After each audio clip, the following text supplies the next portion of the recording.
Existem muitas coisas que a nossa razão não é capaz de explicar, e precisamos de formas de expressar o inexplicável, formas muito mais simbólicas, intuitivas e até místicas.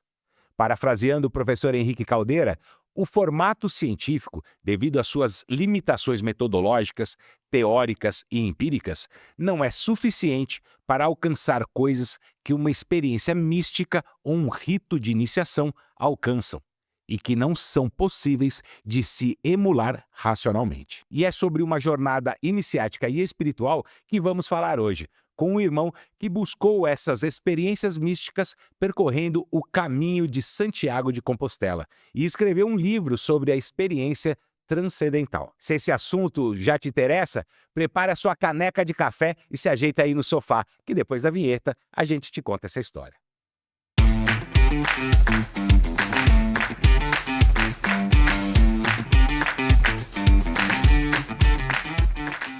Salve, salve, salve, meus amados irmãos e amigos, sejam todos muito bem-vindos a mais um episódio do canal Café e Maçonaria, e hoje recebendo um ilustre irmão para contar um pouco da sua experiência sobre os caminhos de Santiago de Compostela. Mas antes de apresentar o nosso convidado, falar uma breve apresentação do irmão, que é escritor, pesquisador e palestrante, maçom ativo e estudioso das tradições iniciáticas. Tem se dedicado à investigação do simbolismo presente nas peregrinações, ritos e caminhos espirituais. Sua obra, Santiago de Compostela, reflete anos de estudo sobre o significado interior do caminho, conectando a vivência do peregrino à jornada maçônica de autoconhecimento. Seja muito bem-vindo, meu amado irmão D'Artagnan Boaventura. Muito obrigado irmãos por me receberem aqui.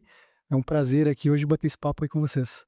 Vamos começar, irmão, antes da gente falar do caminho que todo mundo quer saber, vamos falar um pouquinho da sua vida maçônica, como é que começou, quanto tempo, fala a sua loja, manda um abraço lá para os seus irmãos, fica à vontade. Então, meus irmãos, eu estou há 12 anos, fui iniciado há 12 anos, faço parte da loja 15 de novembro, Oriente de Caçador, GOB, né, Rito Escocês Antigo e Aceito. Hoje eu estou no cargo de deputado estadual, já passei por todos os cargos quase em loja.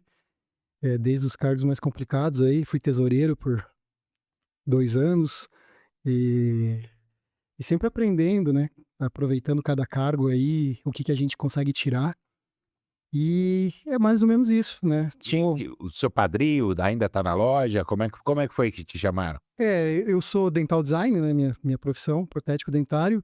Meu padrinho é o Jefferson Ribeiro, ele é dentista, me convidou. Na verdade, ele viu que eu praticamente me convidei. E na maçonaria é assim, né? Tem gente que é convidado e tem gente que busca, né? Procura. Eu sempre busquei, sempre procurei fazer parte da maçonaria, né? Não tinha ninguém na minha família que era maçom. Então, como sempre me interessei pelo tema, pela ordem, eu busquei, fui grato e fui agraciado com esse meu padrinho que é 100% gente fina, um cara especial. E a gente tá lá, né? 12 anos. Na maçonaria também faço parte de algumas outras ordens, assim, próximas da maçonaria. Como, por exemplo, hoje eu sou presidente do Widow Sons, do Chapter Contestado. Widow Sons é Masonic Riders Association, uma associação de maçons motociclistas. Veio de moto para cá ou não? Não, vim de moto. Não. Hoje não.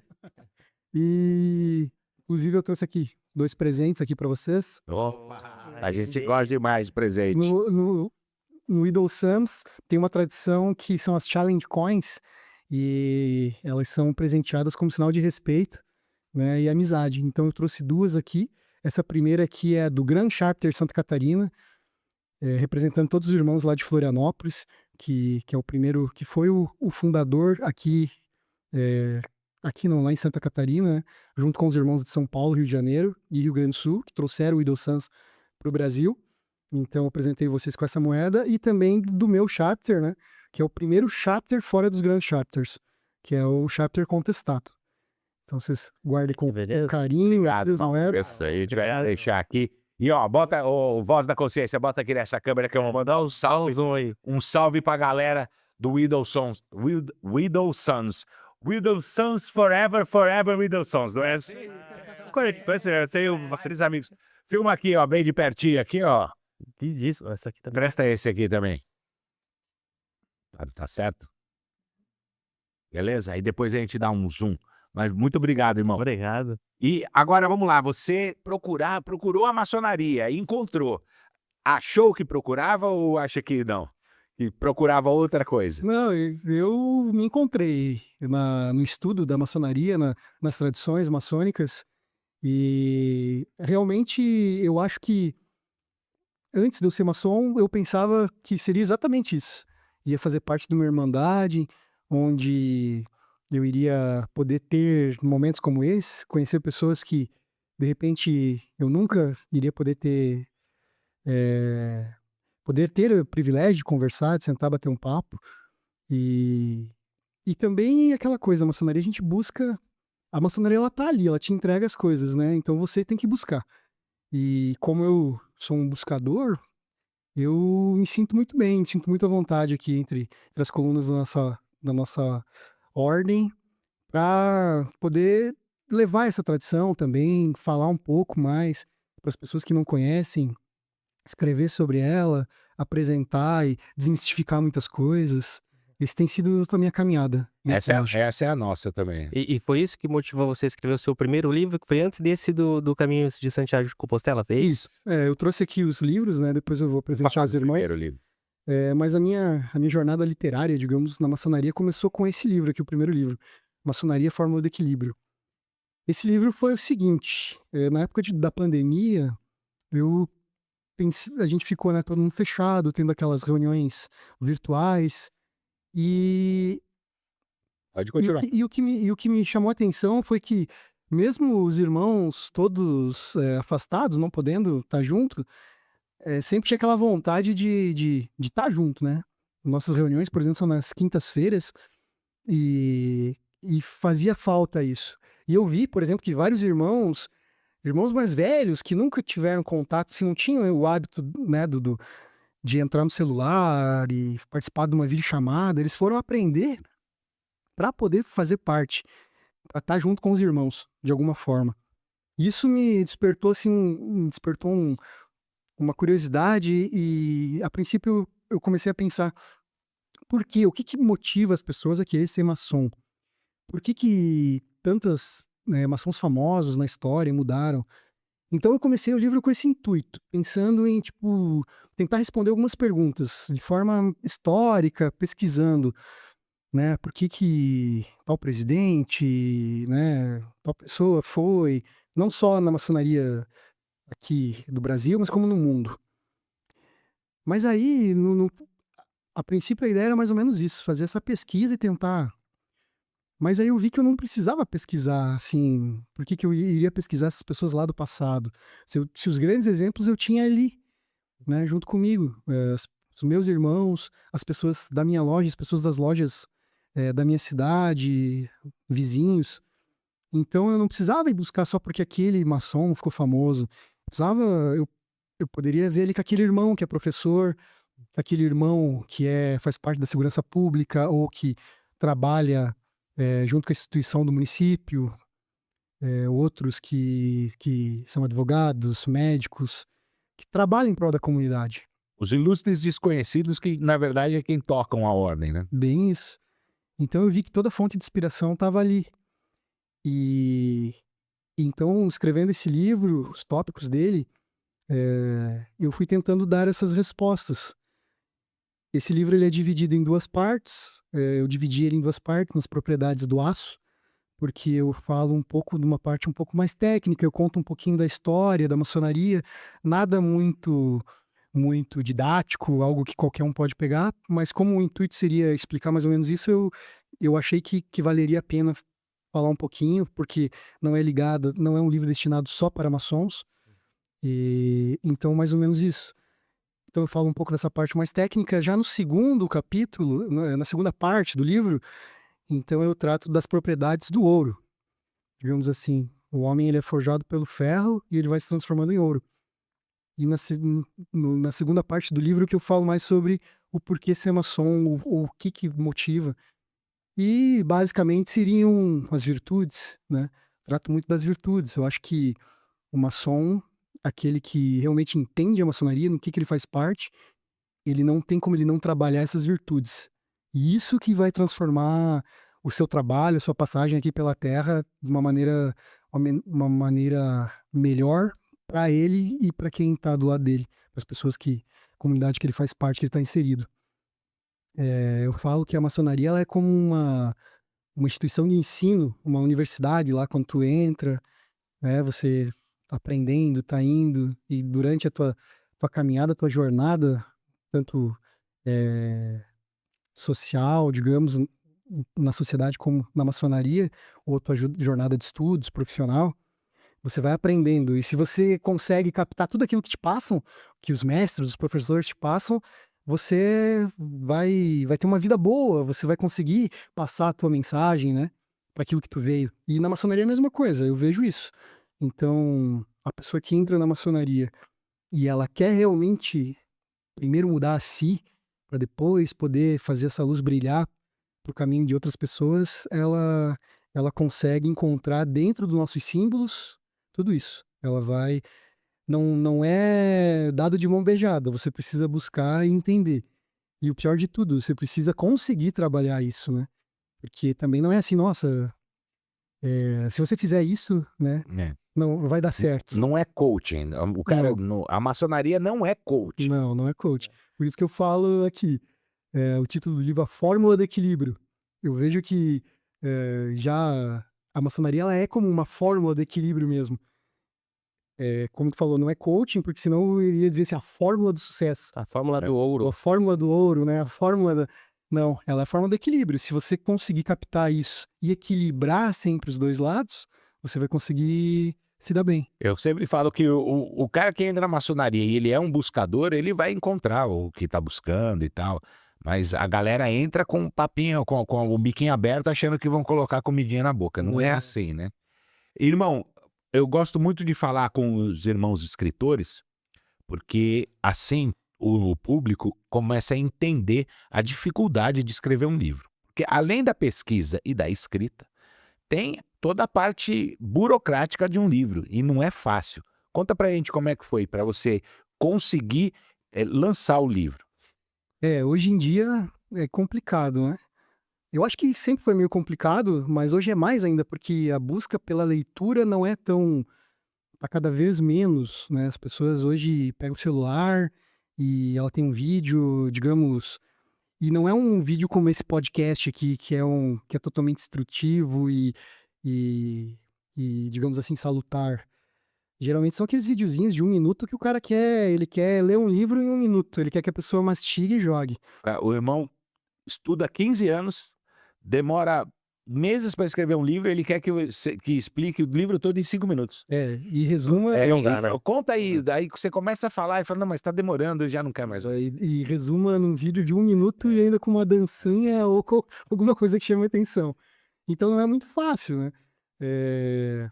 Mas eu acredito que a gente tem que fazer isso. Quem tem a vontade, porque, inclusive, quando eu comecei a escrever esse livro, quando eu fui publicar, eu pensei, às vezes bate aquela síndrome, né, do impostor, assim, de será que tanta gente aí, tanto maçom, escritor, e será que eu consigo passar também a minha ideia? E eu acho que uma primeira barreira é essa, você conseguir vencer isso, né? Porque você sabe, na maçonaria, às vezes você tá lá, eu tô com 12 anos, mas eu tenho irmãos que têm 50 anos. Então, de repente, eu vou dizer, o que eu vou passar para esse irmão de 50 anos? Isso eu pensava antes de escrever o livro. E eu pensava, eu acho que o que eu falar aqui, ele já sabe isso há muito tempo. Mas não, depois que eu escrevi o livro, eu vi que realmente a maçonaria carece de explicadores ainda, de pessoas que de repente vão também um pouquinho além da pesquisa didática ou do ensino por si só, mas que façam suas reflexões e que coloquem, né, aquilo que entendeu no papel. Conversando depois que eu lancei o livro, esse primeiro livro, com irmãos aí de muito tempo, de ordem, vários irmãos chegaram a me dizer assim, olha, esse é um livro que eu acho que toda loja deveria comprar para entregar pro aprendiz, pro cara que entra ali, porque aqui ele vai ter uma ideia bem boa. Então eu fiquei muito feliz em ver que eu atingi realmente esse ponto, consegui chegar nisso. Mas com certeza, para você hoje escrever, por exemplo, esses meus livros, eles são são projetos meus, né? Totalmente independentes. Independente, não tem editora. Não tem editora. Hoje as editoras é muito complicado você conseguir. E as pseudo-editoras que tem na internet aí, são editoras que elas, na verdade, elas querem vender o papel, né? Elas não vão, você vai comprar e... Então, o que eu fiz? Eu entrei em contato com uma gráfica que produz para várias editoras e é muito engraçado, né? E a gente já começa a entrar naquelas coisas da maçonaria. Quando as coisas precisam acontecer, elas acontecem. E eu entrei em contato, fui em Erechim, uma editora, e mandei, e o cara me ligou lá. Falou, e aí, irmão, tudo bem? Aí eu já, tudo bem. Aí, não, seu irmão aqui e tal, poxa, gostei, vamos fazer. Daí, ele falou, daí eu falei, tá, mas como, né? Porque não é barato, é caro.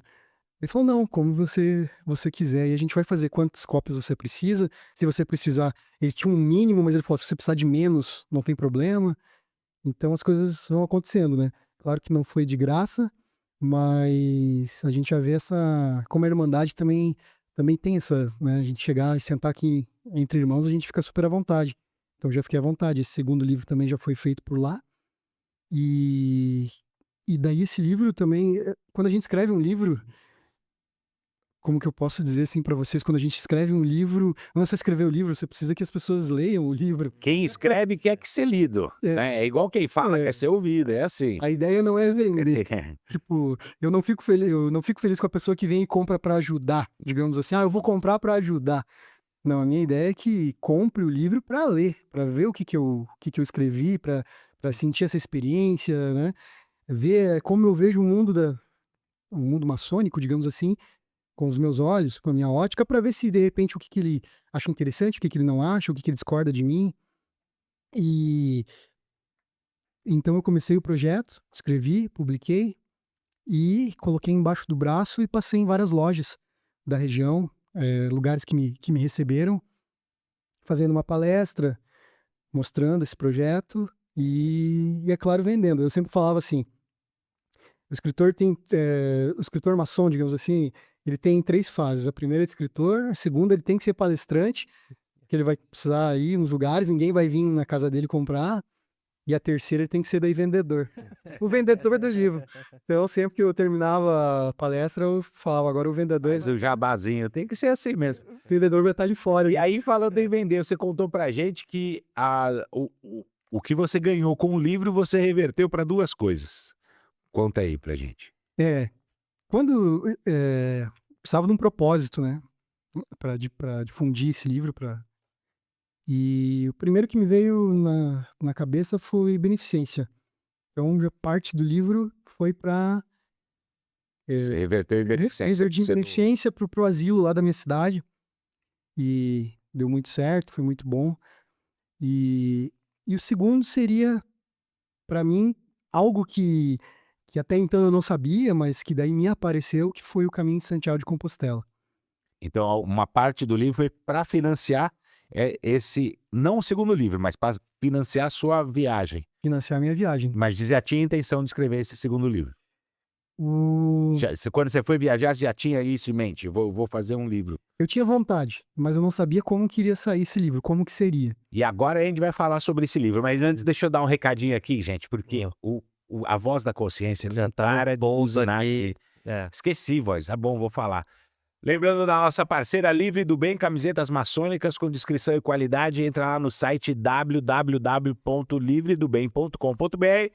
Escolhe suas camisetas e na hora de comprar usa o nosso cupom de desconto que é CAFÉ12 e vai ter 12% de desconto. Beleza? Lembrando também da nossa parceira Jax Office, que cuida de todo esse sistema de som, áudio, estúdio aqui do nosso programa e também cuida das nossas redes sociais. Precisando de alguma coisa assim, chama eles aí, Jax Office. Beleza? Era só esses.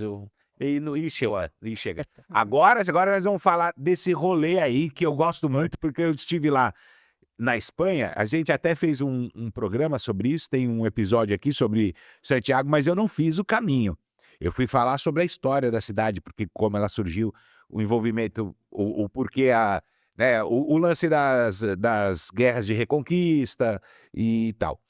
Mas tem um grande lance que é conhecido de da maior parte da população. Aliás, é um lugar muito conhecido mesmo por causa dos caminhos. Conta pra gente, como é que você escolheu fazer o Caminho de Santiago? Então, eu não conhecia o caminho de Santiago de Compostela, a gente estava conversando, né? E nunca que eu imaginaria que eu iria caminhar 800 quilômetros, porque eu nunca fui muito do esporte, sempre fui mais da música. Então, mas com o propósito desse livro, me apareceu assim o Caminho de Santiago e veio na minha cabeça que eu deveria fazer o Caminho de Santiago. Então eu percorri as lojas, né? Como eu falei, metade do valor foi para financiar a minha viagem para Santiago de Compostela, na Espanha. Fazer o Caminho de Santiago. O Caminho de Santiago de Compostela, para quem, né, para ser uma breve explicação, ele é um caminho de peregrinação que existem vários caminhos. Existe o caminho francês, o caminho português, o caminho da costa, o caminho do norte, caminho primitivo. Santiago de Compostela é uma cidade na região da Galícia, na Espanha, onde, segundo a tradição católica, foram encontrados os restos mortais do apóstolo Tiago. E desde então, quando fizeram a primeira gruta, em homenagem ao apóstolo Tiago, as pessoas começaram a partir de toda a Europa em peregrinação até Santiago de Compostela. Isso aí é Idade Média. Idade Média. É século IX, né? Século IX. E aquilo, né, foi aumentando, foi crescendo. Hoje existe a Catedral de Santiago de Compostela e as pessoas ainda continuam partindo. Hoje com vários outros motivos, não só ligados diretamente à Igreja Católica, mas por motivos espirituais ou cristãos. Mas não tem como dizer que o caminho ele é um caminho cristão e católico. E eu escolhi fazer o caminho francês, que é o caminho, não sei, digamos o mais longo dos caminhos oficiais, porque às vezes você pode partir mais do meio partir de Roma, tem caminhos que saem de Roma. Hoje são menos, né? Mas o caminho francês era o caminho mais, digamos assim, mais tradicional. Mais tradicional, ele tem 800 quilômetros e é o caminho mais místico também, mais esotérico. E esse caminho foi o palco que eu precisava para me entender um pouco e escrever o livro. Santiago de Compostela, um caminho iniciático. Que é esse livro? Que é esse livro aqui.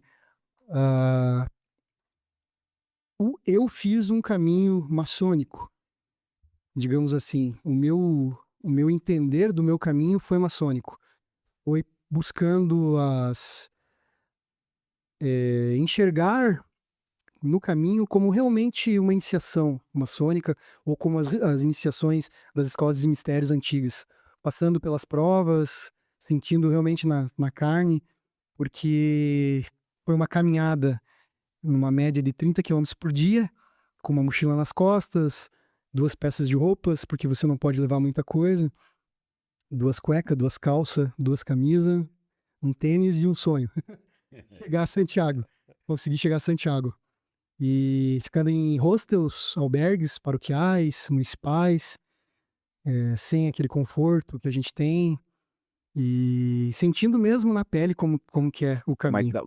dá um vislumbre pra gente, sem revelar nada, mas dá um vislumbre. Durante o caminho acontece tal coisa que você sente, alguma coisa assim, um pouquinho disso aí. O que é que você conseguia comparar com uma jornada iniciática?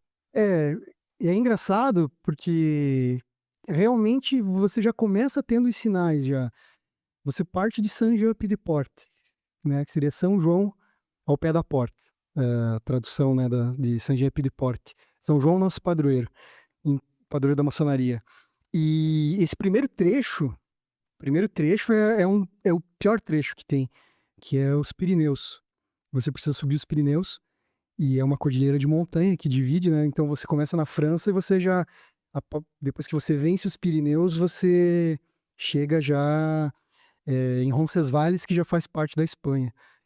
Mas esse primeiro trecho, ali, já o caminho, ele já se revela que os perigos que você vai ter que que passar, eles vão ser grandes.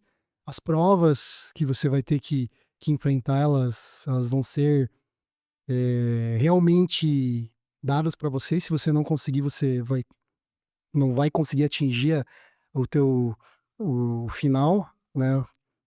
E você já começa aí, nessa questão dos Pirineus. No primeiro dia já as bolhas já aparecem nos pés, porque é uma subida de...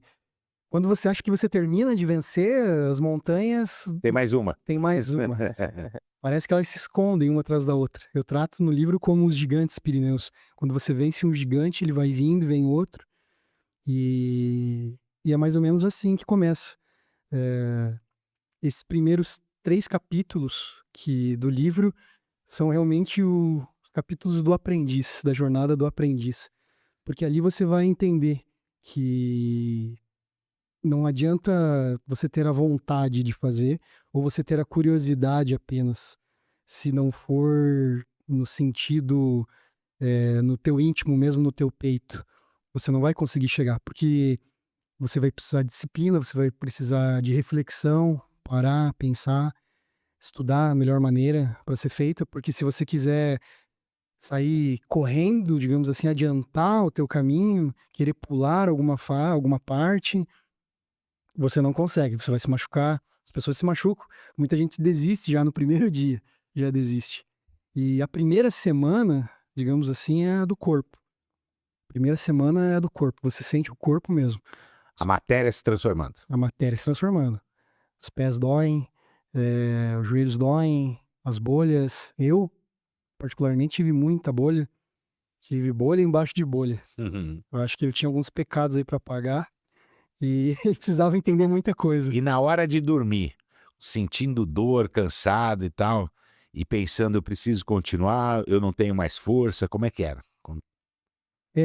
O que acontece? Você, primeiro de tudo, quando você vai para Santiago, você se desloca do teu espaço-tempo, né? Você sai da tua casa, você deixa teu trabalho, tua família, e você chega lá, parece que você entra num limiar entre digamos assim, o profano e o sagrado, realmente, porque você se desliga de uma maneira que realmente as coisas abrem, assim, o teu pensamento abre, e você, primeiro de tudo, é o foco na disciplina. E começar a entender os sinais que o caminho dá. Ir mais devagar, deixar o peso um pouco, né? Largar um pouco. Às vezes você leva muita coisa na mochila que você não precisa. Conforme você vai vendo, você vai largando, deixando os albergues. E quando você chega no albergue, que você consegue chegar, né, num trecho ali de 30 quilômetros, você vai cuidar dos teus ferimentos, vai cuidar do teu corpo, vai fazer a tua alimentação. E você sabe que no outro dia você precisa acordar e você precisa caminhar. Se você quer chegar no teu destino, naquilo que você se propôs a fazer, ninguém vai conseguir fazer, você não vai conseguir que ninguém faça para você. Você mesmo precisa levantar, mesmo com dor, colocar tua mochila nas costas e seguir até a próxima parada, até o próximo trecho. E isso ninguém vai conseguir fazer por você, só você. E se você não ter disciplina, como em tudo na vida, você não consegue. A primeira coisa que você entende é disciplina. Acordar cedo, porque se você passa muito do tempo, você vai chegar, o sol vai estar muito forte, então você vai chegar mais cansado. Então realmente você começa a entender que a matéria, ela precisa ser tratada bem. Aí você já começa a entender que a mente controla o corpo. Mas o corpo, ele é muito importante para você, porque sem o teu corpo, se o teu corpo não estiver em bom estado, você não vai conseguir chegar. E vai assim, você vai ficando em albergues, né? Albergues. Eu fiquei, por exemplo, em Pamplona, um albergue que era um antigo seminário, eram 200 beliches, um do lado do outro. Então você dorme com gente do mundo inteiro, pessoas que do teu lado ali roncando, aquela coisa. Chegou a dormir assim, fora de hostel, fora de acampamento? Não. Dormir na floresta, na estrada, não? Não. Mas a Idade Média já foi. Não. Tem cara que faz só pra isso, Tem pessoas que fazem realmente acampando, porque lá na Europa é muito seguro, pode ir, mas não, eu fiquei nos hostels. E aí você precisa sair cedo, porque os hostels, eles não têm reserva, os hostels municipais e paroquiais, então é por ordem de chegada. Se você não chega a tempo e fechou, você vai pro ter que próximo. caminhar mais. Então, de repente, às vezes, te caminhar mais 5 quilômetros, 6 quilômetros. Então, disciplina do corpo, para você conseguir ir passando por isso. E aí você vai passando por lugares que são trilhados aí há 1000 anos. É. E, que sente quando vê um lugar, pô, essa construção aqui tem 800 anos e tal. Esse caminho desde a Idade Média e hoje se preserva. É, dizem as lendas que ele é muito mais antigo que a Idade Média. Dizem, inclusive, existe a lenda de que o apóstolo Tiago, quando ele veio pregar o evangelho na região da Galícia e ele voltou, né? Então, ele foi morto e ele sabia, e ele queria que o corpo dele fosse enviado para lá. E porque ali já era um caminho, que é o caminho das estrelas, que fala, né? Compostela é campo de estrelas. E ali, esse caminho ele é seguido pela Via Láctea. Ele sabia que ali era um limiar onde digamos, o plano físico, ele se confunde com o plano espiritual, para quem acredita na parte da espiritualidade. Então, eles já sabiam, esse já era um caminho já que os celtas faziam, os povos, muito antes, né? Antes Na da Idade verdade, já Média. tinha estradas romanas Já ali, tinha né? estradas romanas. Mas com o sentido de peregrinação ali começa na Idade Média. Eu acho que é aí que pega mais o sabor, né, do desconhecido e tal. Mas eu queria saber se teve alguma, assim, dá um insight, você tá passando num lugar, assim. Dá porque você né? Você dorme por exemplo, é mais de 1000 anos, né? Eu fiquei em albergues com 1300 anos. Então, lugares, né, que já foram, tipo assim, que ali tinha uma antiga construção romana, alguma parte ainda existe, outra foi feita, você passa por estradas ainda, pontes, né? Castelos templários, ermidas templárias, né, catedrais. E para o maçom fazer esse caminho, ele realmente é muito simbólico. Como eu falava, a gente consegue vivenciar aonde a maçonaria operativa ela trabalhou realmente. Então você vai naquelas igrejas, catedrais, totalmente de pedras, né? Tudo é de pedra. E ali você encontra os símbolos, ainda nas pedras das guildas, né? De pedreiros, que, como os irmãos sabem, né, elas eram... As guildas, para elas receberem o pagamento, era por pedras que elas colocavam. Então cada uma colocava sua marca à mostra e no final contavam e recebiam. E então você tem muitos insights, assim, nessa questão. Para quem por exemplo, Demolay, quem estudou, quem fez parte da Ordem Demolay, nossa, ali é um prato cheio. Então você vai estar num lugar onde os Cavaleiros Templários, eles estiveram, né? São lugares que realmente, assim, a egrégora, ela aflora mesmo. Você sente uma energia diferente. Não tem como dizer. Até o mais cético, eu acredito que fazendo o caminho, em algum momento, ele vai sentir algum arrepio ali Eu imagino que sim. na nuca. Eu sou bem cético e eu estive num castelo, em Tomara, num castelo templário, e tem o Convento de Cristo, né? E aí hoje em dia tem um café lá dentro. E eu fui tomar café e a sala onde é o café era a biblioteca dos cavaleiros. E tem uma placa lá, né, dizendo que era... Aí, pô, cara, não tem como você não sentir alguma coisa, né, cara? Não tem. Eu não sou tão cético. Eu digo assim que eu sou cético, mas eu sou um cético duvidoso. Porque eu acredito em muita coisa. Eu, né, não iria escrever sobre espiritualidade e filosofia se eu não acreditasse. Mas eu sou aquele cara que também meio que, eu preciso ver um pouco para crer. Mas o caminho ele te mostra muitas coisas assim. Por exemplo, ainda pegando essa primeira fase, que é a fase mais complicada do corpo, que o corpo está sentindo, da matéria mesmo. Teve um dia que, quando a gente estava indo para Pamplona, tava muita chuva, e eu tava com os pés com bolhas, e a gente passou por rio mesmo, assim, água de rio, e meus pés infeccionaram. E lá é assim, o circuito é esse, mas você chega aqui, se tu andar mais 2 quilômetros tem uma igreja que foi feita há tanto tempo atrás, aí não sei o quê. E a gente fez acabou conhecendo outros brasileiros lá e fez um grupo, assim, e foi. E teve esse dia que eu tava totalmente desmotivado, assim. Tava desmotivado, já tava cansado, doendo, não conseguia pisar direito. Então você caminhar pisando com o lado do pé só é complicado, né? E aí começa a bater aquela coisa também na cabeça, tu vai conseguir, tu vai desistir, tu não vai. E, e aí tinha uma igreja que tu tinha que caminhar mais 2 quilômetros morro acima. E o pessoal, não, vamos lá, vamos lá. E eu, tá, vamos. Aí a gente subiu, mas então eu tava chovendo, eu tava de capa de chuva, com a mochila nas costas, então só para você desequipar e equipar de volta é um negócio complicado, ainda mais quando você tá com muita dor. E eu falei, ó, e a igrejinha tava fechada, essa igreja morava, ela é de umas irmãs, umas freiras que moram 3. E são, assim, tipo, é muito antigo e ela tem um sino lá que é milenar. Então, é o sino, que é ali o campanário e tal. E esse sino é tocado uma vez só, a cada não sei quanto tempo, todas essas histórias, né?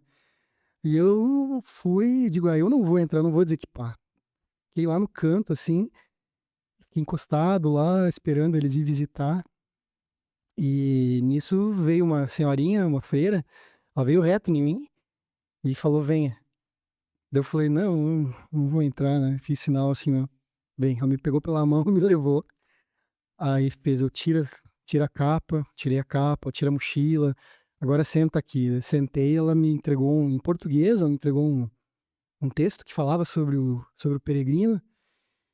E aí, cara, e quando eu li aquele texto, era aquilo que precisava para mim fazer. Então, são coisas que acontecem no caminho que só quem faz o caminho vai ver isso. E aí, depois que eu li, me emocionei e ela me chamou, vem aqui. Aí me levou lá no campanário e falou para mim tocar o sino. Fazia um mês que ninguém tocava o sino. Então, eu toquei o sino, né? Eu filmei tudo isso, eu tenho todos os vídeos da minha peregrinação, um dia Tá no YouTube. tá no YouTube. A gente vai inclusive, colocar os links aqui na para quem descrição. vê e tem esse momento, né? Um momento bem emocionante. Então, cara, quando eu saí daquela igreja, parece que assim, saí revigorado, com realmente alguma energia que Mas só a energia do mesmo homem ou um homem diferente? Você acha que saiu um D'Artagnan diferente de lá ou saiu o mesmo D'Artagnan, mas só Não, com força? naquele ponto saiu um D'Artagnan com força. É. Saiu um D'Artagnan, digamos assim, abençoado, né? Digamos assim, eu tive uma coisa assim que foi uma energia espiritual para mim poder continuar. Porque primeiro você entrar numa igreja dessa toda de pedra antiga, muito antiga, né, diga-se de passagem, e depois acontecer tudo isso, né, ela entregar e ela falou comigo em português, o que é mais interessante, que ela falou em português comigo. E e aí você sair motivado, realmente. Parece que depois daquele dia, eu não vou dizer que você não cansa, que você não vai continuar tendo dores, mas parece que depois daquele dia, entre o 4º dia do caminho, parece que as bolhas elas foram secando, as dores foram ficando mais, né? Porque aí você começa a entender um pouco, né, também. Você vê que você precisa às vezes tirar o pé. Quando você vai fazer o caminho de Santiago de Compostela, você vê que a maioria, se você procura um rolê jovem, não é um rolê jovem. A maioria das pessoas são idosos. E às vezes a gente tá caminhando, sai da frente, sei lá, aquelas pessoas, né, senhores ali, senhorinhas, bem devagar, e você fica até meio sem paciência, porque às vezes o caminho são carreiros, são estradas, subidas, descidas, e às vezes você passa eles assim rápido. Aí você tá lá cansado, morto, eles vêm. E eles passam por você. Passam por você no mesmo ritmo. E parece que quando chega na cidade eles já estão lá sentados de banho tomado, tomando um vinho. Então, eu falava, ó, são os fantasmas aí, ó, esses velhos, porque não pode. Quando é que foi o momento que transformou outro homem? Achou outro D'Artagnan lá ou não? Como é que foi? Eu Ou acho que não houve esse momento? não, o caminho ele é transcendente mesmo. Eu acredito que você como que eu posso falar pra você o seguinte, não chega um dia que você acorda e você: "Nossa, eu sou outra pessoa, eu descobri eu descobri isso", ou eu descobri o sentido da minha vida. Não há uma epifania. Não há uma epifania, não há, assim, alguém que venha também e te fale isso. Eu acho que o caminho, como na vida, você vai descobrindo isso ao caminhar. Não existe caminho. O caminho, ele se faz ao caminhar, eu imagino assim. O caminho de Santiago, ele te mostra isso. Realmente, que como na vida, se você quiser o Santiago de Compostela, não é o final, na verdade, ele é só um meio. Ele é um símbolo. O apóstolo Tiago, lá te esperando, ele é um símbolo daquilo que você busca. Mas quando você chega lá, você não encontra as respostas. Não tem as respostas. Você entende que, como no caminho e como na vida, você vai fazendo as coisas ao caminhar, vai aprendendo e vai vivendo. Acredito que o caminho, ele te ensina isso, que você precisa ter reflexão sobre tudo que acontece na tua vida.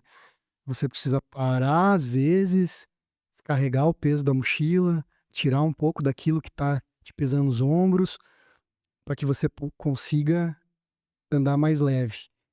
O caminho, ele também te ensina que, às vezes, você precisa voltar um pouco para trás, quando às vezes você se perde no caminho. O caminho, ele é ligado por setas, você vai seguindo as setas amarelas, mas às vezes você se perde. Então, às vezes, como é na vida, você precisa voltar um pouquinho atrás, baixar um pouquinho a bola, refletir mais sobre as coisas, para depois você retomar o teu caminho. Então ele vai te mostrando essas coisas simbolicamente e, e também na carne, você vai sentindo isso, né? E tem pontos no caminho que são pontos de epifania, realmente. Por exemplo, a cruz de ferro é um ponto que é uma egrégora muito grande, porque tem uma tradição do caminho que todo peregrino, ele carrega uma pedra consigo. Essa pedra eu trouxe de casa, cada um carrega essa pedra simbolizando alguma coisa. Ou uma dor que ele quer deixar aí, algum ente querido que já uma dor de algum ente querido que já se foi, que passou pro Oriente Eterno, ou as tuas indecisões, aquelas coisas. E ele leva junto, né, na mochila. E lembre que eu falei que qualquer peso faz a diferença nas tuas costas. Porque todo dia você precisa caminhar, você precisa carregar a tua vida nas tuas costas. Tua vida, e ali a gente vai vendo que às vezes tem coisas que você não precisa pra tua vida. Que, sei lá, um gel de cabelo, por exemplo, pra você ficar mais bonito no caminho, não há necessidade, né? Então, às vezes é melhor você ter um boné que vai aparar o sol, né? Vai te dar do que você precisar ficar bonito. Então, são esses os símbolos que você vai entendendo. E no caminho as pessoas deixam essa pedra. Então, ali é um ponto que realmente você sente uma energia, porque, queira ou não queira, são energias depositadas em todas as pessoas. E é um Milhares de monte, pessoas, né? milhares de pessoas carregam. Eu carreguei a minha pedra não como algo que eu queria deixar aí, mas, ou alguma dor, eu carreguei a minha pedra com gratidão. Gratidão por estar lá, da onde eu vim. Minha infância, eu nunca fui uma pessoa rica, eu nunca fui uma pessoa muito pobre, fui uma pessoa normal, como a gente, mas você vindo do interior de Santa Catarina, cresci na Coab 2, nunca que eu imaginei que eu poderia estar na Europa, um dia caminhando, ou poderia estar fazendo parte de algo assim, poderia estar escrevendo livros, ter a família que eu tenho hoje. Então eu carreguei para agradecer realmente. Um pouquinho também sobre dores que eu entendi que eu precisava passar, né? A gente, recentemente, há uns anos atrás, eu e minha esposa, a gente tinha ela perdeu a gestação, né? Então, eu acho que se for para dizer que eu carreguei por dor, eu carreguei por essa dor, né? De um filho que a gente, infelizmente, não pôde ter, mas também por gratidão, por entender também que às vezes as coisas acontecem E elas acontecem, elas precisam acontecer. Então, se de repente eu tivesse pegado uma seta diferente, hoje eu não estaria aqui. Eu poderia ter algumas outras coisas, mas eu poderia não estar aqui conversando com vocês, né? Poderia não fazer parte da maçonaria também, conhecer as pessoas que eu conheço. E essas são as coisas que o caminho ele vai te ensinando. E lá, realmente, aquilo que eu falei, psicologicamente você também se coloca num plano diferente. Porque você se isola do teu mundo, da tua profissão, da tua família. Então você tem realmente um tempo para si. E você tinha falado antes de símbolos, né? Símbolos relacionados com a maçonaria, não que sejam da maçonaria, né? Mas que se Sim. relacionam. Fala aí de alguns desses símbolos. Você ia falar alguma Só coisa? aproveitar do caminho antes dos símbolos. Nesse caminhar, você percebeu que mesmo você antevendo toda essa questão, fazendo por si só, houve a necessidade de ter outras pessoas, assim como na maçonaria, de irmãos e que pudessem te ajudar para você seguir esse caminho e concluir, ou não? Sozinho conseguiria também da mesma forma? Eu acho que é bem relativo de pessoa para pessoa, pensando como o caminho de Santiago em si. Tem pessoas que fazem o caminho e querem ir sozinhas, porque elas querem realmente ter eu acho que essa experiência de solidão e de, né, você vê, ou de penitência, vamos dizer assim. No meu caso foi bem engraçado. Quando eu decidi fazer o caminho, né, que me apareceu o caminho, eu não tinha nem passaporte nem nada, então eu coloquei tudo no papel e deixei na frente do meu da minha mesa de trabalho, e todo dia conforme ia as datas que eu tinha que fazer tal coisa, eu ia arriscando e foi dando certo. Mas eu ia sozinho. Mas aí a a Dani, ainda minha esposa, ela falou assim: "Nossa, mas tu vai pra lá, tu, né?" Porque você sair, né, gente do interior, aí você sair, pegar um avião de 12 horas, aí porque para chegar lá no ponto de partida, né, você não chega lá, você tem que chegar você chega em Madrid, tu tem que pegar um trem até Pamplona, de Pamplona tu pega um ônibus. E aí a Dani falou: "Nossa, como seria legal se alguém fosse com você." Mas é difícil tu achar alguém que Achar outro doido pra fazer isso. Olha, é difícil. lá caminhar 800 quilômetros e bater. E nisso apareceu um grande amigo meu, irmão, meu afilhado de maçonaria, William App, um médico amigo meu. E eu falei pra ele e ele falou: "Eu vou com você.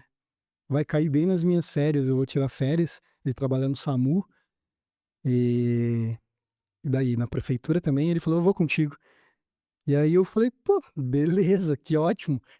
Então, e realmente faz a diferença. Para mim fez a diferença ter um irmão também que estava ali caminhando lado a lado, eu sabia que eu podia contar com ele, ele sabia que ele podia contar comigo, e a gente fez o caminho. E é engraçado porque mesmo você estando junto, cada um fez o seu caminho, ele teve o entendimento dele. O Ele caminho é pessoal, não precisa ser solitário. não é solitário, bem isso, ele é pessoal. E para ele também foi bem, porque ele, estava passando por uma separação, eu acho que 15 dias antes da gente for fazer o caminho, ele acabou se separando, eh, da esposa dele, então ele teve Ela não queria que ele fosse no caminho. com certeza. Isso. É, mais ou menos isso. Não, brincadeira à parte, mas foi uma coisa que, como ele falou, inclusive ele fez o prefácio desse livro, e ele falou que o caminho para ele, apareceu, né, também no momento que ele precisava do caminho. E foi o tempo também dele refletir sobre as coisas, acho que ele voltou muito diferente também, porque a gente também fazendo aquilo que eu falei, você vai entendendo, você vai vendo, você não te entregam, né, Compostela que a gente recebe no final não é um certificado de agora você é a melhor pessoa do mundo, você voltou espiritualizada e você pode agora transcender né, o plano, mas você entende muita coisa, você vai entendendo muita coisa que você quer deixar, né, quer mudar na tua vida, que você quer fazer. E então ter um irmão maçom, e ainda mais, assim, sendo o meu afilhado, eu tô há 12 anos, ele é o meu único afilhado. Nunca tinha indicado ninguém. E é um cara joia, uma pessoa joia, um irmão valoroso, assim. E Mas então, como ele falou, você vê essa relação, então, do caminho de Santiago com a maçonaria, de uma jornada pessoal, mas não solitária necessariamente, é isso? vejo dessa forma. Vejo que pode ser visto dessa forma. E também, inclusive, engraçado, eu levei o símbolo, né, na minha mochila, eu levei o símbolo da maçonaria bordado, né, costurado. Bandeira do Brasil, Santa Catarina e símbolo da maçonaria. E a Espanha, a gente sabe que a Espanha não é muito legal com a maçonaria. Inclusive, os maçons que tem lá, as lojas, elas são bem escondidas, assim, o pessoal tem muito preconceito. Porque houve, por muito tempo, uma briga da Igreja Católica lá, né? Perseguição por causa o regime mesmo, O né? regime e tal. Então agora a maçonaria na Espanha ela começa a se abrir. Inclusive agora a gente tem o Idol Santos na Espanha e começa a aparecer mais. Mas Na França era tranquilo. na França, tranquilo. Mas lá no caminho chegou eu caminhando, de repente veio um senhor para mim e me falou a palavra de passe no meu ouvido. Aí eu Aí falou a palavra de mestre. Aí eu, né, Conheceu? respondi, conheci e conversei. Eh, Tentei conversar com ele porque ele era da Escócia. E aquele meio inglês, eu não falo inglês fluente, mas existe a língua do caminho. Quando você vai fazer o caminho, existe a língua do caminho. E é engraçado também porque de repente você está sentado numa mesa, tem francês, italiano, espanhol e tá todo mundo conversando e todo mundo se entendendo. Ou não entendendo nada, cada um achando que tá conversando de uma coisa.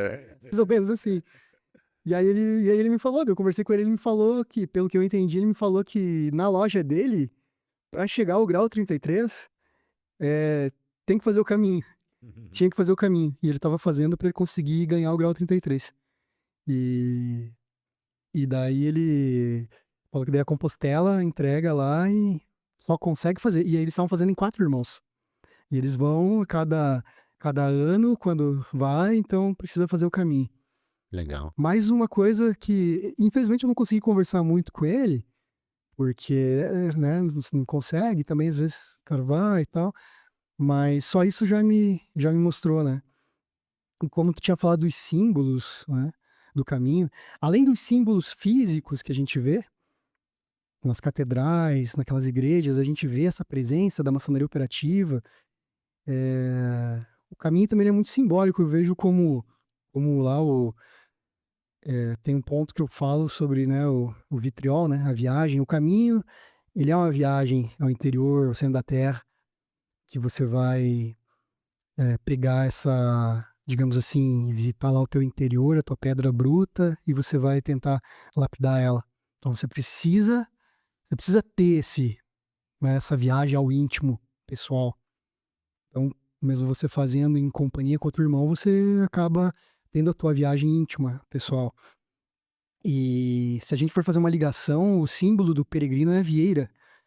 Todo peregrino ele carrega a vieira na mochila, amarrada. Existem vários significados da vieira. Um, porque né, ali Todos os os caminhos. caminhos levam a Santiago, né? Outro símbolo também, um símbolo que eu coloquei é porque a vieira ela carrega pérola, né? E essa pérola ela é um grão de areia que ela machuca, Da sujeira, da dor, ela da dor ela transforma numa pedra polida e bonita.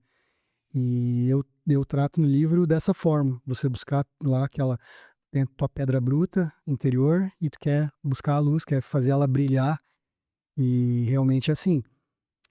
Também, quando você chega a Santiago, não quer dizer que você terminou o caminho. Existe Finisterre, que é o fim da Terra. Então, essa visita interior ao fim da Terra também, você pode fazer essa ligação. Porque os peregrinos, quando eles chegavam a Santiago, eles não tinham essa... Então, eles ainda iam até o fim da Terra. Uma jornada daí mais espiritual, digamos assim. Porque aí, quando você chega ali, você entende muita coisa. E aí, você faz mais esses 4 dias processando isso e e realmente colocando isso na tua vida. O caminho, ele é separado em 3 fases. A fase do corpo, que você passa pelas provas e você vai sentir a matéria.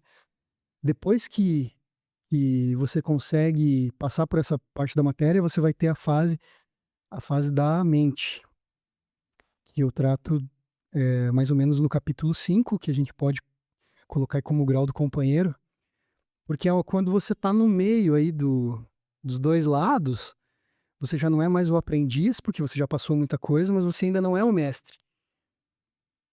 E geralmente, se a gente for ver, o grau do companheiro é um grau que muita gente desiste na maçonaria, porque ele fica naquele meio, Limbo. num limbo, meio esquecido pelos irmãos, e ele não entende que o grau do companheiro é o grau mais importante, porque é ali onde ele vai estar transformando tudo aquilo que ele tá coletando, né?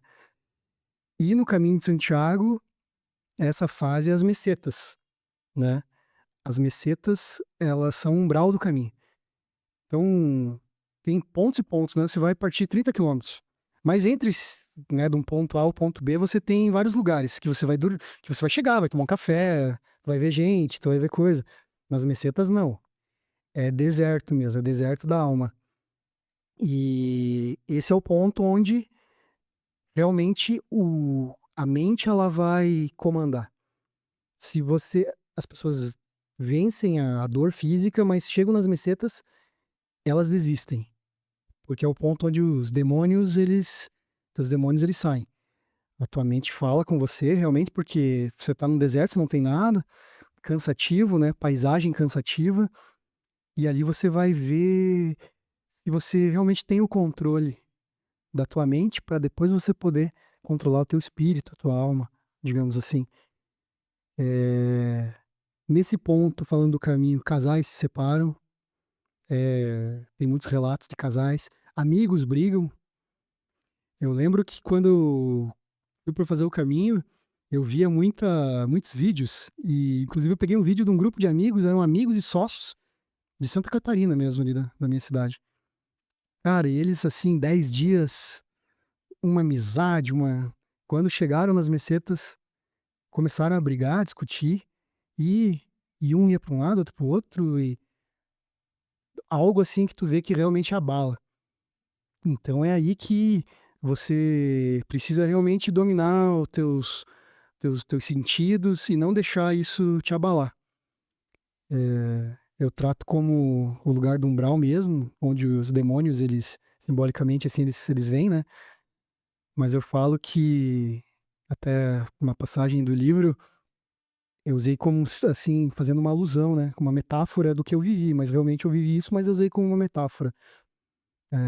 Quando eu tava cansado, e eu falo, tem um corvo, o corvo, os demônios, o primeiro se manifesta como um corvo, que ele vem falando, você não consegue, ele fica, e quando a gente entra nas mesetas, os corvos, eles vão pulando de galho em galho, e realmente aquilo incomoda.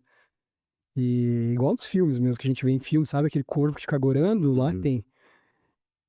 E aquilo incomoda mesmo. E é como aquele corvo pra mim foi o demônio que dizia, você não vai conseguir, desiste, vai. E depois de uma longa subida, eu entrei numa sol, assim, escaldante, e eu entrei tem alguns abrigos, né? Entrei num abrigo e sentei ali, e tinha uma pessoa no escuro, assim, e ela falou comigo, e, e começou a falar comigo e dizer, por que você tá fazendo isso? Não devia estar aqui, você tá cansado? Vai embora, desista, ou melhor, pega um ônibus, vai lá pra cidade, aproveita, tu tá longe da tua família, ninguém vai ver o que tu vai fazer aqui. Se você quiser sair pra balada, se você quiser fazer qualquer coisa, aqui ninguém vai ver se você vai trair alguém ou se você vai fazer coisas que não deve. E eu digo que esse era um demônio que falava comigo, e quando eu olhei, não era um demônio, era eu. Mas aquele eu que a gente sabe que todos temos, né? A dualidade, aquela coisa ruim que a gente tem que saber controlar. Porque longe de ser monge ou santo, a gente é carne, somos pessoas, então essa é a busca pelo equilíbrio, e essa é a busca pela pedra, pela pedra polida, é você saber, não é você esquecer os teus problemas ou os teus demônios, né, as coisas ruins, a tua parte ruim, mas é você saber trabalhar com elas. E eu falo no livro e eu não venci ali o demônio. Ele continua comigo caminhando. E ele continua comigo até hoje. Mas eu só não ouço mais ele. Eu optei por não ouvir ele. Vai vencer o cachorro bravo e o cachorro bonzinho. Vai vencer o que você alimentar mais. Mas essa é a segunda parte. Agora a gente precisa saber da terceira parte. Tá bom, daí. Então, aí quando você consegue vencer as mesetas, se você não se separou da tua esposa, você tá aí, e você não brigou com teu amigo, inclusive eu e o William, às vezes ele ia lá na frente, a gente chegou assim a um encher o saco da cara do outro, realmente, às vezes. Mas também 30 dias, né? Às vezes, né? Eu digo, sai daqui, meu. Então, aí, se você passa por isso, a outra fase vai ser realmente a do espírito. Quando você se torna caminho. E realmente você se torna caminho. Aí você começa a ir mais devagar. Você já não começa mais a se preocupar se vai ter cama para você chegar. Aí você pensa, se não tiver eu durmo no relento mesmo. Porque você se torna caminho, o caminho se tornou você. Então você não quer mais chegar. Aí a gente começa também a entender que às vezes a coisa tem que também, você precisa ter disciplina, mas você precisa ter o equilíbrio também de, vamos dormir um pouquinho mais, hoje, 1 hora a mais, porque às vezes também isso vai fazer bem pro teu espírito, né? Não querer que a coisa seja tão assim, largar um pouco pro universo, né? E realmente, quando você passa por essas fases, o corpo está integrado, né, a matéria, e ela passa por essa fase, você se torna mestre de si. A partir do 7º capítulo, e você se torna mestre de si. E aí você começa a ter esse entendimento das coisas. Você vai lembrando aqui da tua vida profissional, da tua vida pessoal, e parece que as coisas elas te mostram, que aparece de outra forma. Tipo assim, olha, tem esse problema, tu já teve esse problema, mas tu pode tratar, tu pode resolver ele dessa forma. Tu pode resolver de outra. Você aprende a tolerância muito, né? Essa virtude aí que em loja aí é muito difícil às vezes de a gente trabalhar, né, e tolerar não é aceitar também o que se tolera, mas você aprende a trabalhar essas coisas. E realmente você se integra ao caminho. E na tua jornada iniciática, tratando como um caminho iniciático dentro da maçonaria, teoricamente seria quando a gente se tornasse mestre, a gente realmente começasse a dar o exemplo, né? A trabalhar mesmo, né? A polir mesmo. Aquela nossa pedra ela já está polida, mas você não deixar aquele brilho apagar. Então, eu vejo muito isso.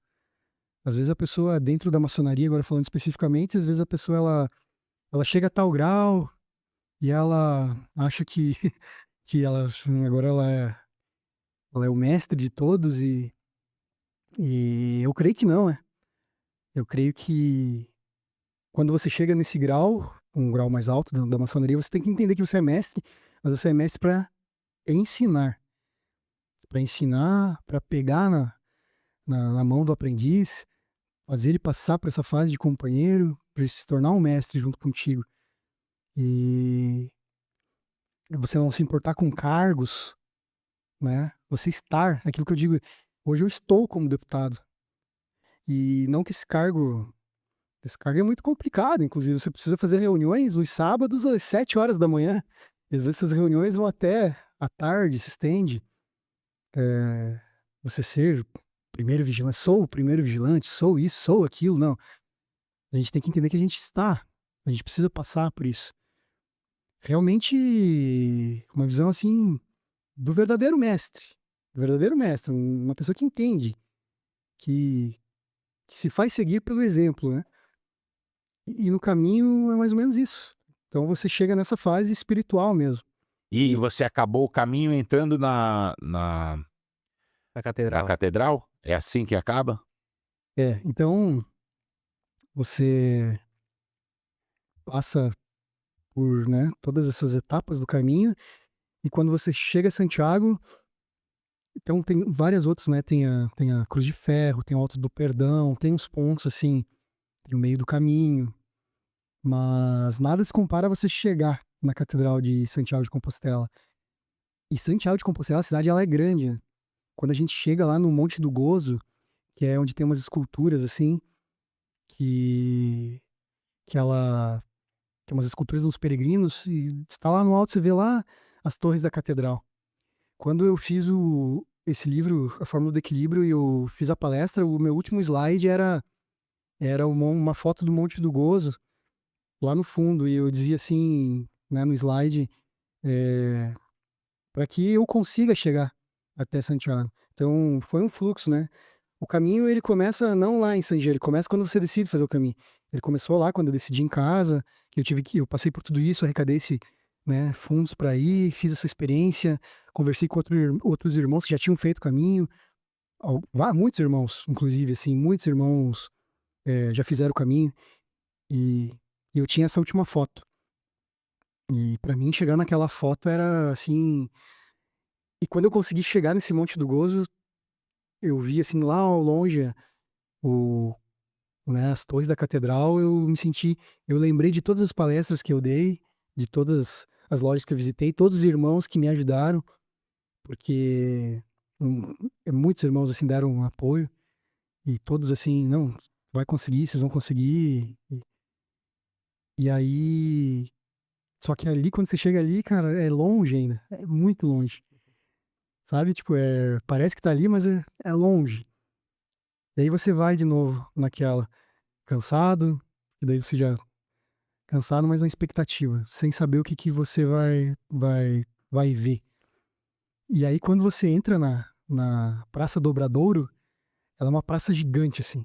Quando você tá chegando ali, você começa a escutar o som da gaita de fole, sabe? Tocando assim, cara, né? E aquilo remete total, assim, eu sou do Rito Escocesa, e nos graus superiores que eu faço parte, hoje eu tô no 29, tô quase chegando aí no final da caminhada, e eu sou mestre da harmonia, digamos assim, na, num dos capítulos ali que eu faço parte, e eu coloco muito, né? Que lá você escuta aquilo, cara, aquilo te dá uma emoção, assim.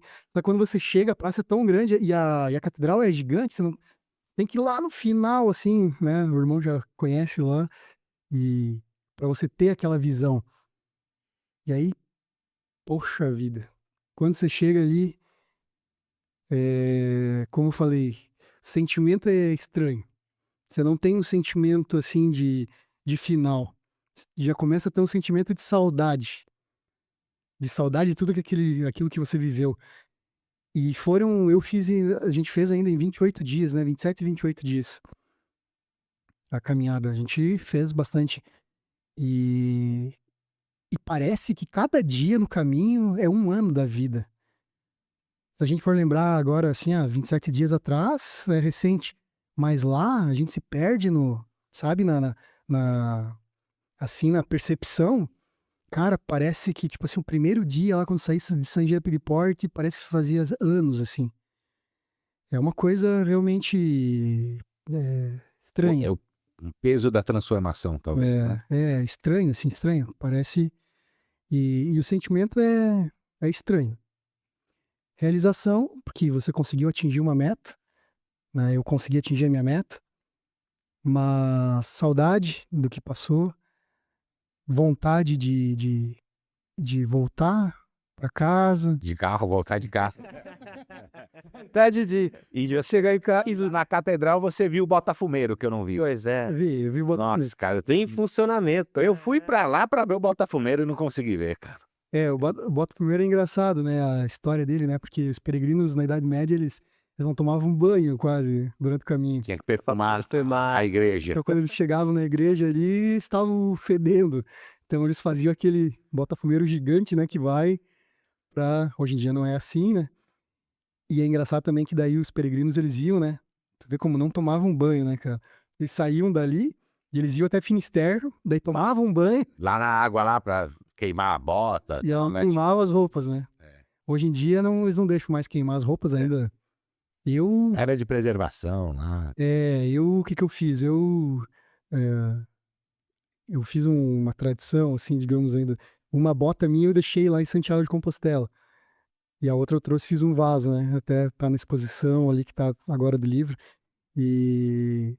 Mas cara, mas você teve na catedral, então você sabe, né, como que é.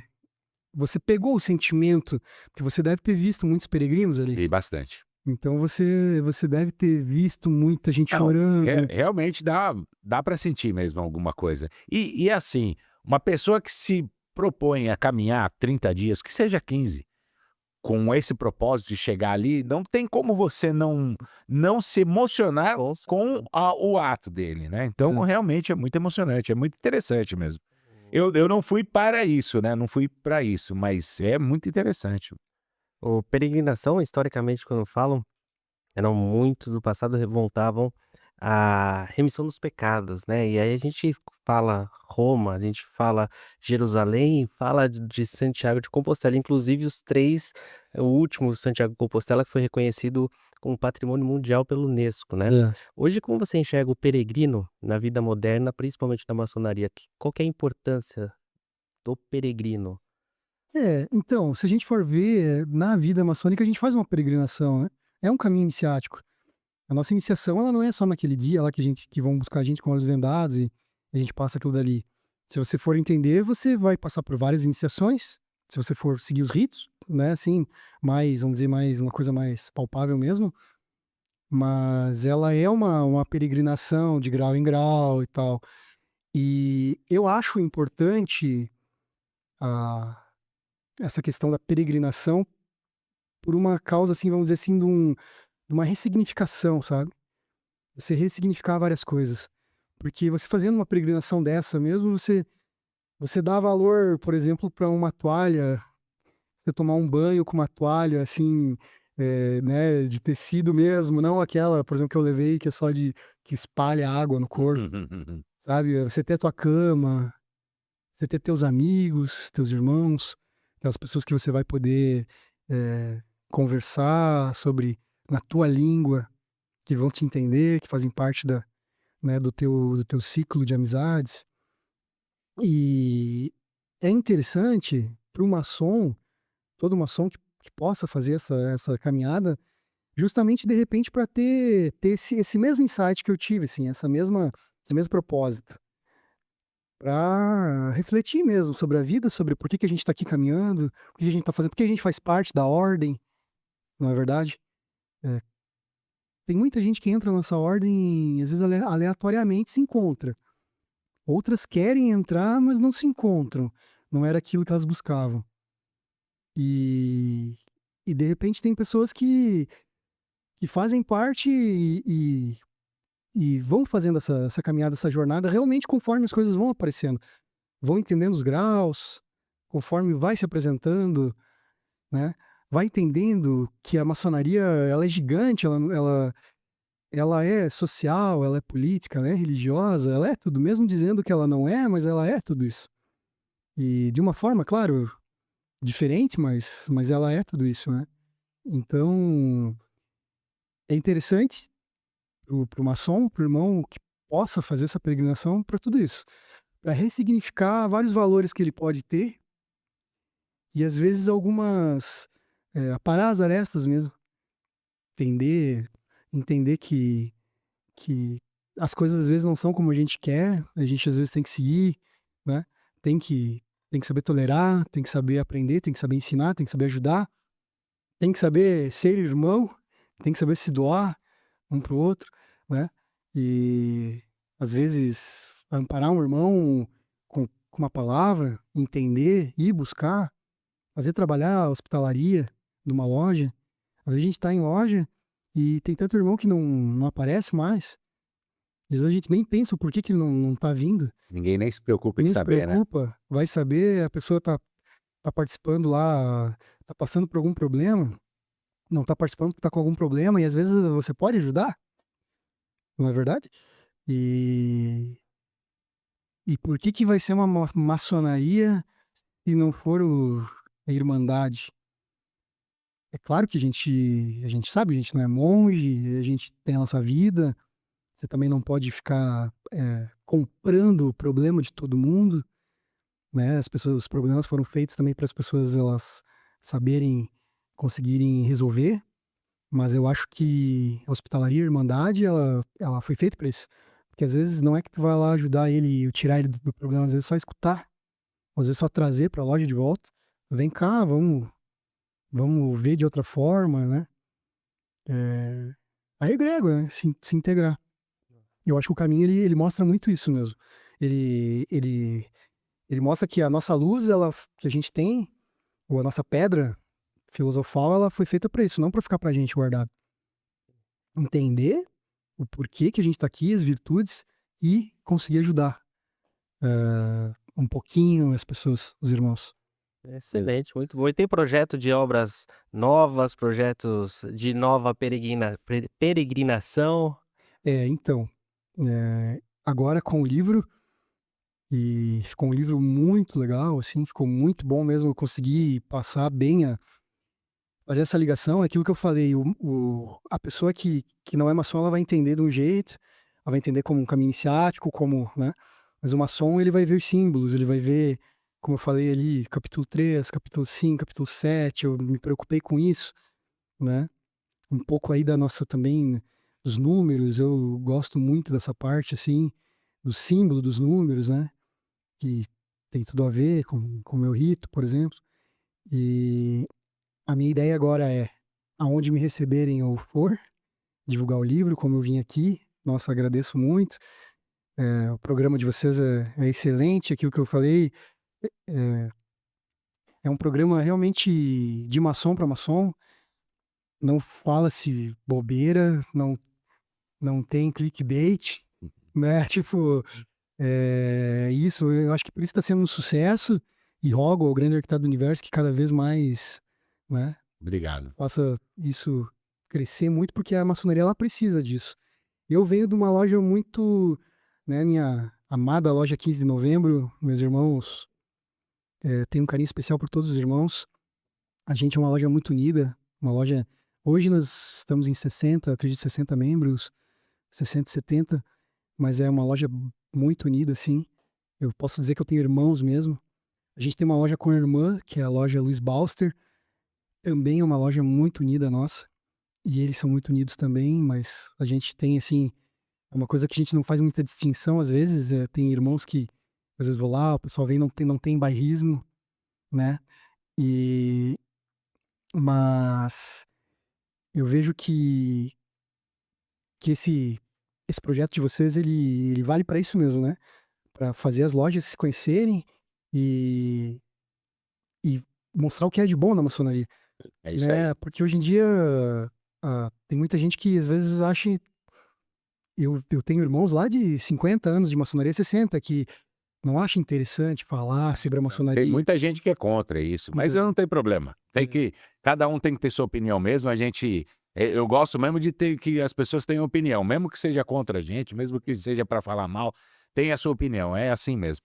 Mas então, mas não tem você não tem um outro projeto para um próximo livro, alguma coisa? Tem? Tem. Tem, não. Então, mas nós, só um pouquinho, não vai contar o projeto, então, senão. Fala, dá um. Agora a ideia é, até setembro do ano que vem, divulgar esse livro, né? Vou em setembro fazer o caminho novamente.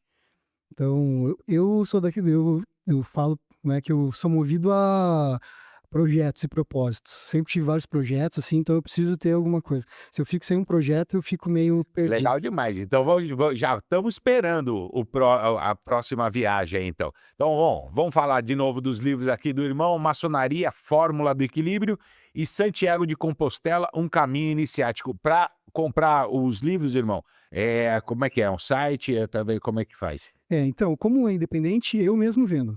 Então, Vai entrar em contato? Como é que faz? os irmãos que querem adquirir o livro, vocês podem entrar em contato comigo no meu Instagram, que é A gente vai colocar aqui. Vai Pode colocar- falar, mas a gente vai colocar aqui na tela. D'Artagnan Boaventura. Ali tem na bio o link para o meu WhatsApp, ou me mandam uma mensagem no direct.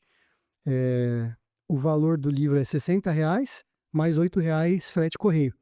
Esse livro agora eu fiz a pré-venda, até me espantou, porque foi até para Manaus, eu mandei para Manaus, Minas Gerais, Recife, cara, sabe? Que assim, bom, que bom. Tá foi ganhando o mundo. ainda- Ganhando o mundo. Foi um Quem pra- sabe não vendem lá na lojinha da catedral. Lá tem. Aí, tá vendo? Ia ser legal demais. Irmão, então já deixou o seu Instagram? Já falou da sua loja? Agora se despede, fica à vontade. A sua que câmera que ele vai usar? Aquela lá. Sua câmera é aquela, o microfone é seu. Manda um beijo pro pai, pra mãe, pra Xuxa. Fica à vontade. Então, deixa eu só fazer um merchan aqui. Isso, fica à vontade. Então, R$60. Levanta ele um pouquinho assim pra aparecer isso. Aqui, ó. Então, R$60 cada um dos 2 livros, eu tenho os 2. Uma promoção especial aqui para os irmãos aqui que são ouvintes. O irmão que assistiu aqui o podcast, entrar em contato comigo, me mandar mensagem no Instagram ou no WhatsApp dizendo assisti Café e Maçonaria, eu vou fazer um preço especial. R$100 o irmão leva os 2 livros e frete grátis. Então, poxa, cada livro é R$60, então vai ter aí um desconto aí de Taço. R$28. Mas tem que dizer que isso. assistiu aqui. Aí, tá vendo? Então, R$60 que É igual ter um código promocional. O código promocional é assistir o Café e Maçonaria. Legal demais, irmão. Mas então, queria só aqui deixar meu agradecimento aos irmãos. Muito obrigado mesmo. Pra gente foi uma aventura aqui, vim lá do interior de Santa Catarina aqui para São Paulo, né? Loucura aqui essa cidade. E eu falo sempre que é gratidão mesmo. É um sentimento de gratidão. Obrigado, conhecer os irmãos aí, bater um papo. O prazer foi todo nosso. E acho muito importante, como eu falei, vocês dar espaço, né? Que a coisa só tem a crescer. Um abraço aqui para meus irmãos da loja 15 de novembro, a loja Luiz Balster, todos os irmãos também da região aqui de Caçador, lá de Caçador, as lojas de Videira, todas as lojas de Videira, não vou citar nomes porque lá são grandes irmãos, loja de Fraiburgo, Campos Novos, Joaçaba, toda a região ali que a gente conhece. Aos meus grandes irmãos aí do Idol Sams, lá de Caçador e de Florianópolis, e tem que trazer eles aqui. Queremos. Vamos trazê-los. Trazer o pessoal de Santa Catarina, o pessoal lá daqui de São Paulo mesmo também, porque eles, né, hoje, por exemplo, eles estão lá em Canela, um encontro de quatro países aí. Legal. Então, seria mais ou menos isso. E estamos aí, que Deus nos proteja sempre, né, e nos dê sempre perna para caminhar, né, passos para seguir e estrada pra gente desbravar. E bolha pra estourar. É isso aí, gente. Galera, foi um papo sensacional. Agora os recadinhos finais, lembrando da nossa parceira Livre do Bem e da Jack's Office. E agora é o seguinte, chegou aquele momento, Já sabe. você já sabe, é fácil. Aqui embaixo, ó, tem uns botõezinhos, tem uns negocinhos que é para preencher. Se você clicar, ele aparece preenchido. É sensacional. É o joinha assim, ó. Então, curte, se inscreve se não for inscrito e ativa o sininho, beleza? E agora para você mostrar que você chegou até o final, ouviu esse papo, chegou ao final do caminho de Santiago, você vai escrever aqui nos comentários a palavra misteriosa de hoje, que é jornada. Jornada é a palavra, beleza? Escreve, manda jornada pra gente saber que você veio até o final do vídeo.